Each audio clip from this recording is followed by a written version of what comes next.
Indian chamber of commerce तत्वावधान में Indian chamber of commerce महिला उद्योगिता परिषद पक्षर जयदेव विहार स्थित होटेल पाल हाइट्स रे तीन दिनिया रज मौज उद्घाटित हो जाइछि। ए महोत्सव में महिला उद्योगी कारीगर कलाकार शिल्प भली अनेक क्षेत्रर नेतृवृंद को गोटे मंच एकाठी हो ओडिशार ऐतिह्य को पालन करिसेंति। उद्घाटनी उत्सव में सांसद अपराजिता षडंगी मुख्य अतिथि भाव में जोग देथिबा बेले अन्यतम अतिथि भाव में भुवनेश्वर मेयर सुलोचना दास, कटक बारवाटी विधायिका सोफिया फिरदोस, पूर्वतन विधायक तथा बीजेपी नेता प्रियदर्शी मिश्र, आईसीसी अध्यक्ष राजीव साहू प्रमुख जोग देथिले।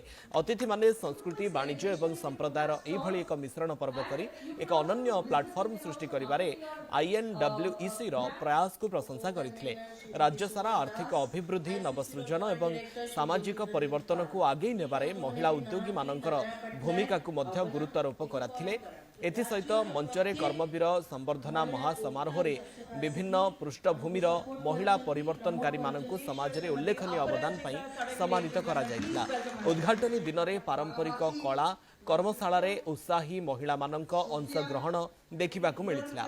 ए उत्सव में आकर्षण साजिथिला महिला नेतृत्वाधीन उद्योग, हस्ततंत्र, हस्तशिल्प, बयनशिल्प, जीवनशैली उत्पाद, खाद्य ब्रांड एवं समग्र ओडिशा रे घरोई ब्रांड गुड़ी को नहीं स्वतंत्र भाव में संगृहित बजार ए बजार भोकाल फॉर लोकाल आंदोलनर कथा मध्य कहूथिला।